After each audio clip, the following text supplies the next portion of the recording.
A righteous protection. Alright, part 3. Who we leave off with? Cesaro. Who next? Christian. Oh, man. Hang it up, brother. Hang it up. It's it's a foregone conclusion, man. That's it for Christian, man. He's done. I mean, even, you would think, alright, keep him around to kind of push, and elevate younger talent. And that's fine as long as it's not in the ring. He just way too accident prone at this point. So, don't risk him getting a severe injury that could seriously do some long term damage. So let him help out behind the scenes and whatever, and yeah. Punk, you don't exist no more. Cody Rhodes.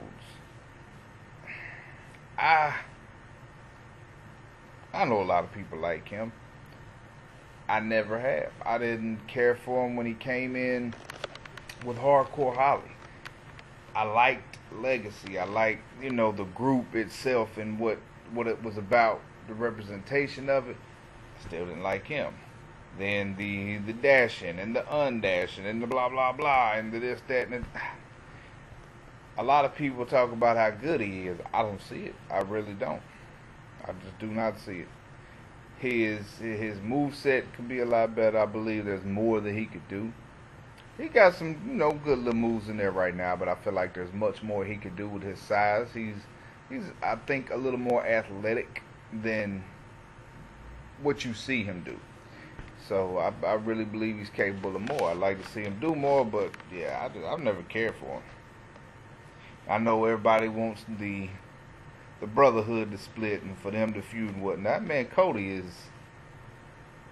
ain't nowhere near Goldust level in every aspect. From Goldust in ring work. I mean, not just now. Of course, Goldust is past his prime, but when he was, and ring psychology, and yeah, the Goldust over Cody every day of the week. All right. Kurt Hawkins, yeah, whatever. Curtis Axel, I like him. He is definitely not as charismatic as his father, but you can't expect him to be. It's Mr. Perfect. How you gonna be more charismatic than Mr. Perfect? You know that. I know everybody had a ginormous elephant fit when they changed the name to Curtis Axel, and that sucks, and that sucks. I wasn't, and still ain't necessarily a huge fan of the name, but I do like that, it carries his father and his grandfather in it. Personally, I would have preferred him to be Hennig. I'd have preferred Joe Hennig was good in my book. But, Curtis Axel is alright. Didn't he name his finisher the Axe Hole? Come on, dude. You gotta do better than that. The whole Rob Axel thing is, they're funny together. And that's fine. And Joe Hennig can wrestle. I don't think that he's really shown us what he can do. I don't believe we've really seen him. He's had some pretty good matches, and he's had some questionable matches, if you will. But, that's the business in itself. So I would like to see more from him. I believe he is the future of the company. So I'd like to see a more prominent role. Not right at this moment because he's not ready for that, but in the future. Who next? Damian Sandow. Oh my goodness.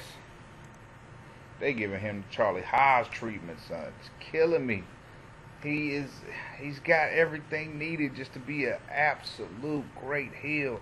Dude is charismatic. He is great with words. He is wonderful on the mic. He can wrestle. I mean, he's everything.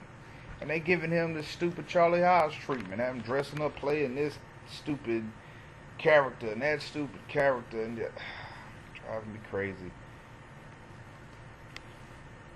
I don't know what to say.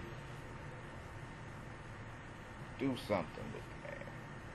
I mean, I didn't even care for Team Rhodes Scholars. I like Sandow by itself. Cody was holding him back. But You know. Now look at him. They gotta do something with him. I like Sandow a lot. D. Bryan, man, y'all already know what it is with me and him. So I ain't even got to speak about that. And I see a lot of people talk about, oh, the people that used to like him now, since he's popular, you don't like him no more. That can stand true for many fans of many people. Me, y'all should know me by now. I'm the type of fan, I'm with you. Whether you face, whether you heel, whatever. If I'm a fan, I'm a fan. If he turned heel, I'll still be his fan. I'm not, you know, I guess average wrestling fan that the WWE tries to cater to make you like who they want you to like, to make you boo who they want you to boo. It don't work for me. I'm 32 years old. I've been watching the sport my entire life.